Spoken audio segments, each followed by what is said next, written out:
Welcome or welcome back to Pewdiepie. I'm Zui and I hope you enjoyed today's video.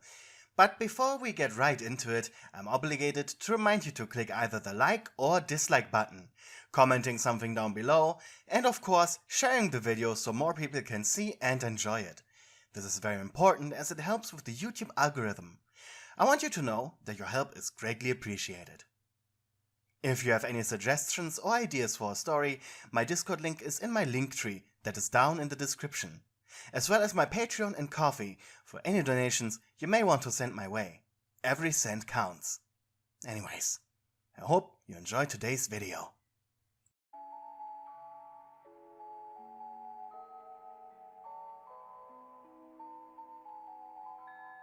The mercenaries celebrated their victory over the lowly band of elven warriors they had just dispatched. Amongst these ruffians, hired by the Greater Order of the Empire of the Sun, was the barbarian Bakugou Katsuki. He had fought in many battles through his life, and his distaste for the people of the forest was fueled even further by his desire for glory. It was 600 years ago when the war began.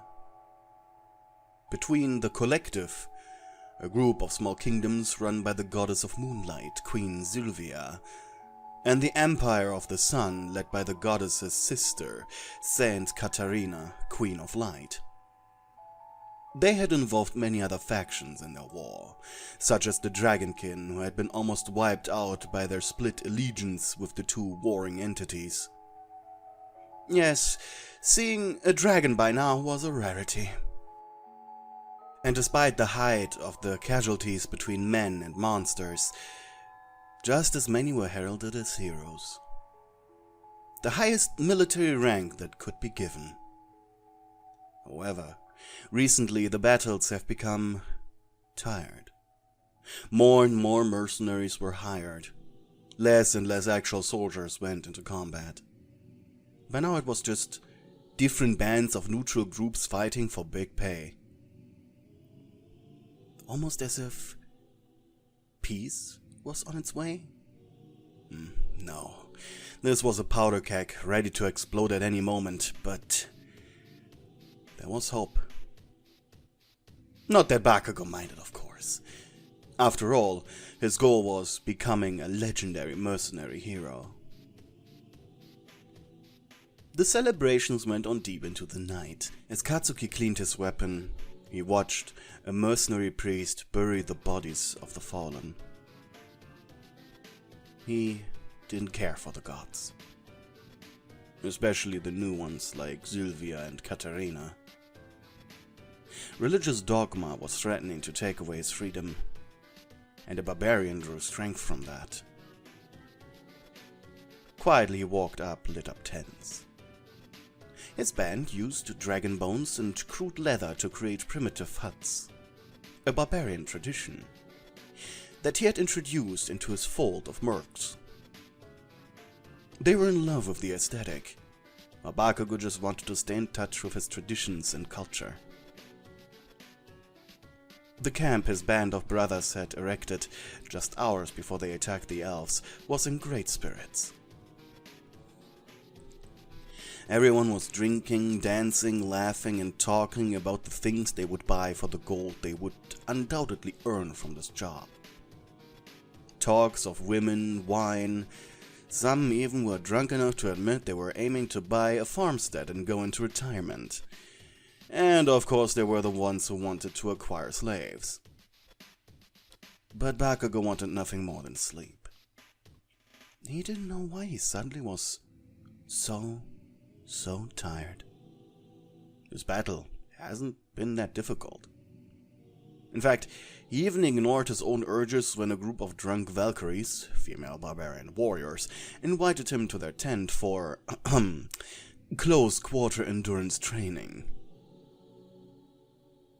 Finally he reached his tent, swiped open the leather curtain, placed his mighty axe forged from black iron into a nearby weapon basket, before relieving himself of the burden of his heavy leather armor. And after one last sigh, he lied down.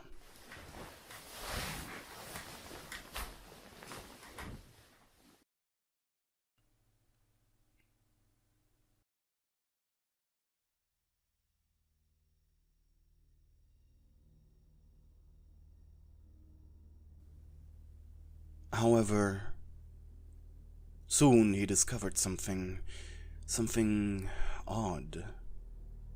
His bed, a straw mattress covered in soft leather and even softer wolf pelt, was hard, and the light around his tent had become unbearable. He rolled on his stomach. The sounds of partying had stopped. He growled and got up on all fours before opening his eyes. Looking down, he was met with his own reflection, like he had been lying on a mirror. Around him, nothing but a void. It was colored in a beautiful turquoise. Bubbles floated everywhere. But even after he got on his feet and attempted to catch one, they quickly floated away, almost as if they were sentient. This void left him fully unclothed, despite him knowing he went to bed still wearing pants. Almost instinctively he reached up to his ears, where he used a severed wolf claw as an earring. Even that was gone. He turned his hands to fists. He was a trained warrior. Whatever mirage this was, whoever created it, they would pay dearly for ridding him of his clothes and jewelry. Ready for battle, he took a step forward. It was only then that the void around him reacted. A large swarm of bubbles began to form before him, slowly taking on the shape of a person. He gulped when out of the foam you emerged. Your figure covered by very thin white veils, the cloth seemingly so light that even in this windless void it flowed dramatically. Yes, the figure before him looked as if it had been taken out of a painting. Your hair flowed as if it was underwater as you approached the barbarian. "Hello, my child," you spoke softly. Scared, or more intimidated, he took a step back. He had never seen such perfection before. Bakugou could feel the godly pride radiating off of you. It gave him the desire to kneel before you, beg you to allow him to kiss your feet. A desire you noticed. It made you chuckle. Yes, he would do nicely. And despite the authority you radiated, you folded your hands and gracefully bowed before him. "It is a pleasure to finally make your acquaintance, barbarian." Bakugou didn't respond. He wanted, sure. He wanted to ask you what the hell was going on, but the air in his lungs refused to form any sentence whatsoever. Stretching out your arms and setting your perfectly soft hands gently under his chin, lifting it. You were so much taller than him. If he were to dare embrace you, your voluptuous bosom could rest easily on his head. A thought you picked up on. You smiled. "I have watched you and many, many other mortals over the past 200 years with eager eyes, awaiting the arrival of someone strong and powerful. I awaited you, I realized. From the moment I saw you fight for the first time, I knew you were special." You let go of his chin, stepped back and once again bowed before him. "But where are my manners? I am the goddess of victory, Superbia, and I have finally come to grant you my blessing." Bakugou blinked, a thought coming to him. Why would a goddess grant him a blessing? Him, who didn't believe in the 7 old gods of the forgotten faith, especially since he didn't even care about the new ones. You tilted your head with an almost smug grin. I can feel your doubt, my champion. You whispered into his ear as you leaned over him, his face brushing against your cleavage as you did. You could feel his hot breath on your exposed skin, such a pleasure you haven't felt in centuries. I'll make you an offer, as your doubt displeases me. I shall take away my blessing for the time being. And when your despair reaches the moment your little head cracks, pray to me. We will meet again, and I will return it if you agree to become my champion. Because only you will suffice for at least another 200 years. Panic arose in the barbarian. He could not allow this, even if this was just a dream. Exactly. And that is why I take it away, for this isn't a mere dream, my child.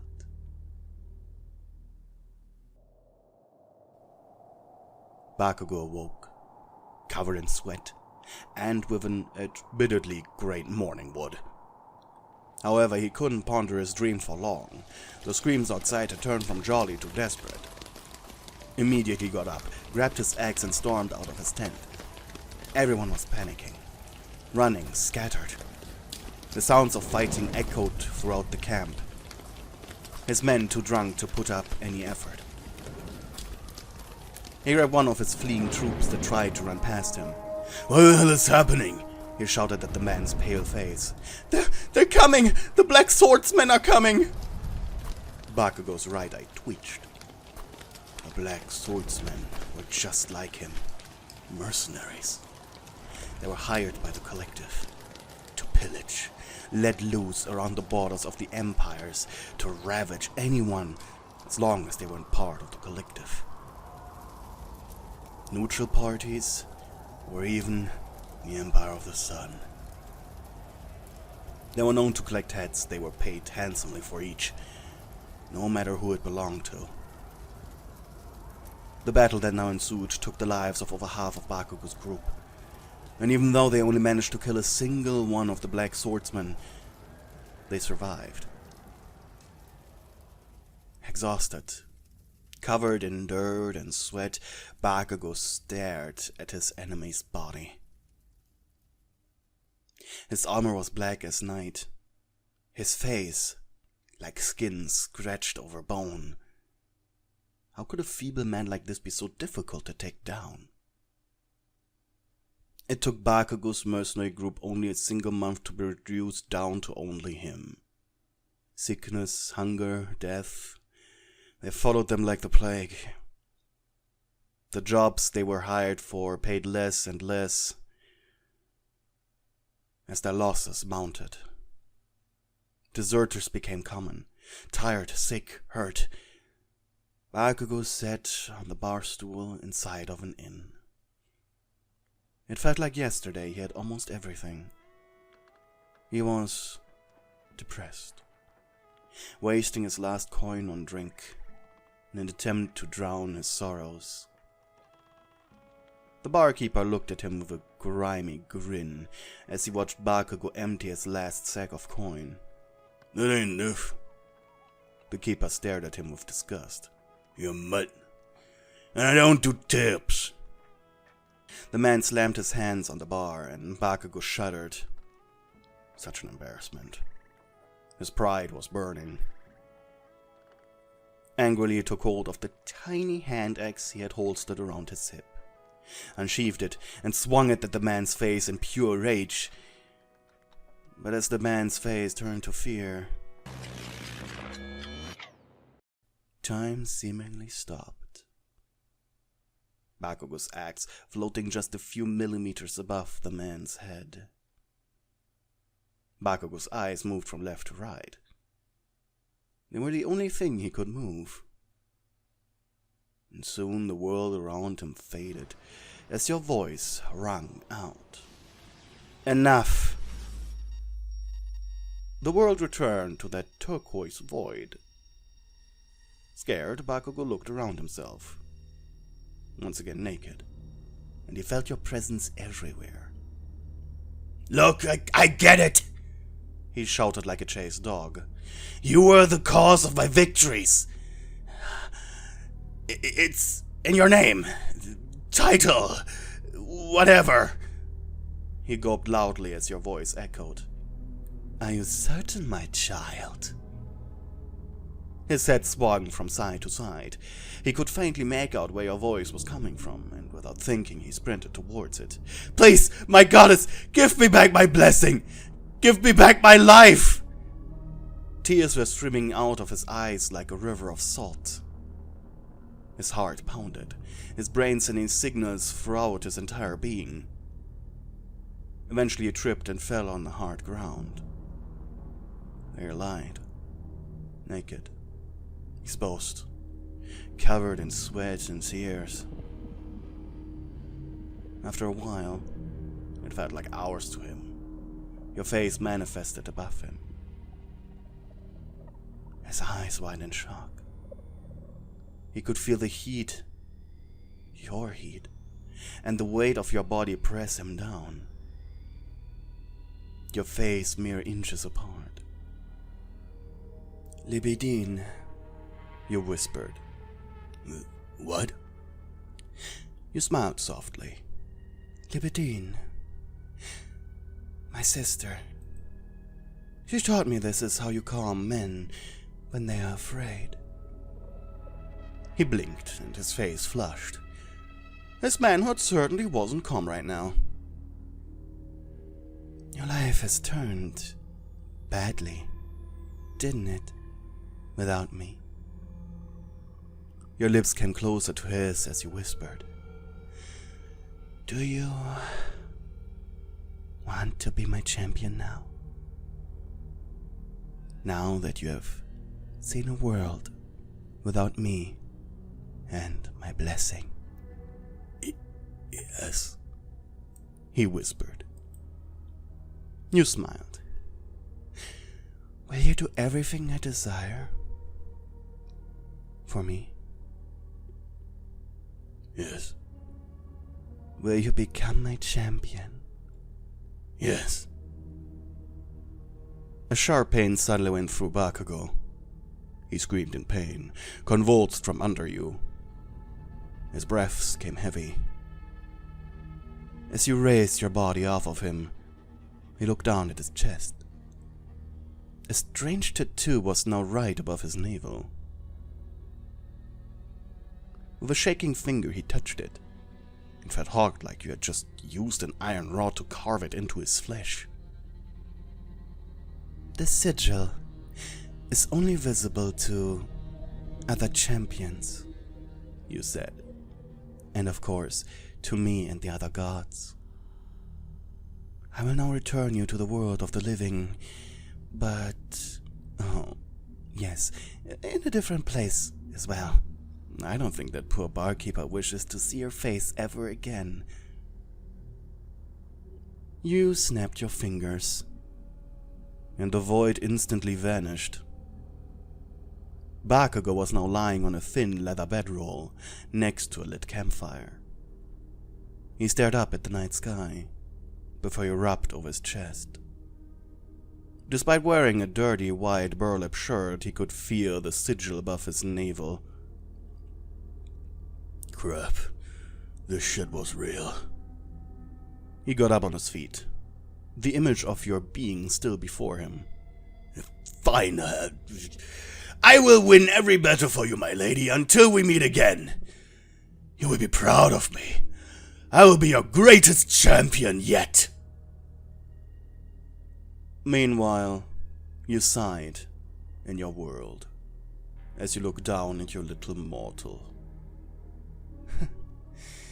"Such fragile little things," you whispered.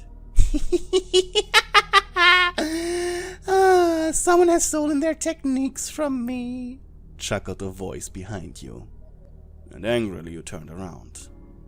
"Lust," you growled. Your sister had intruded on your world again. Pride! So nice to see you. Lust looked almost like you. After all, you were septuplets.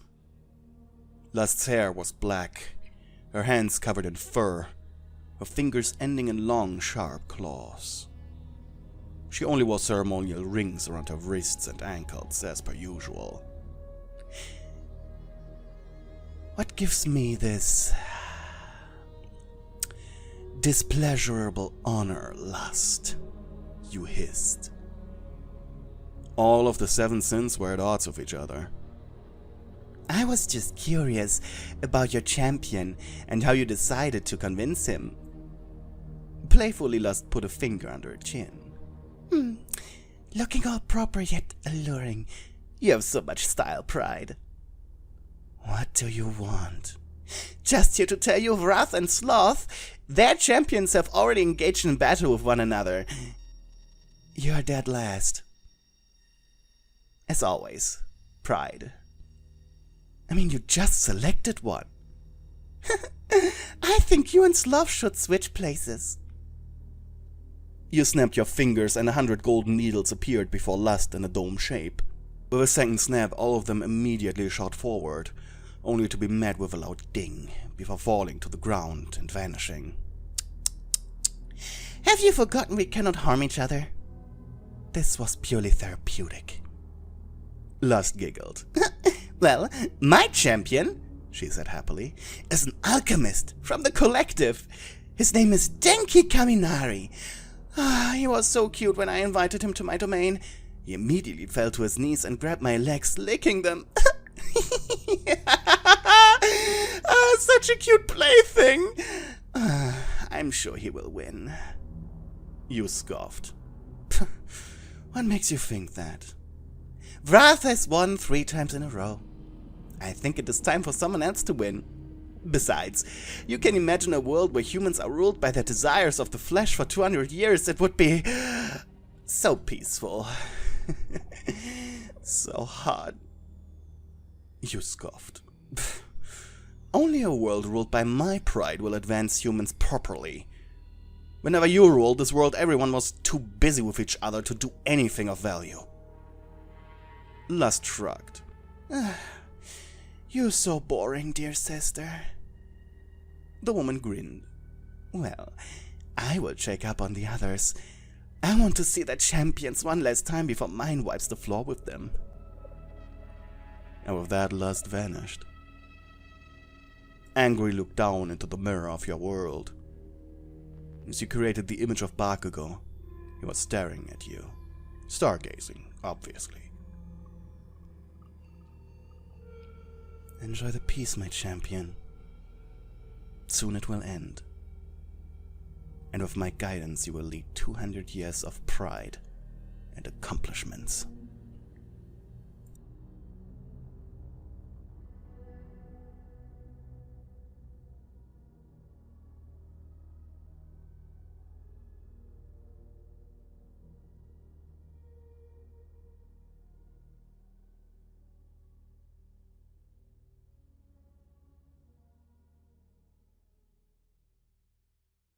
Today's video had been suggested by Discord user Sable. Thank you for your kind suggestion.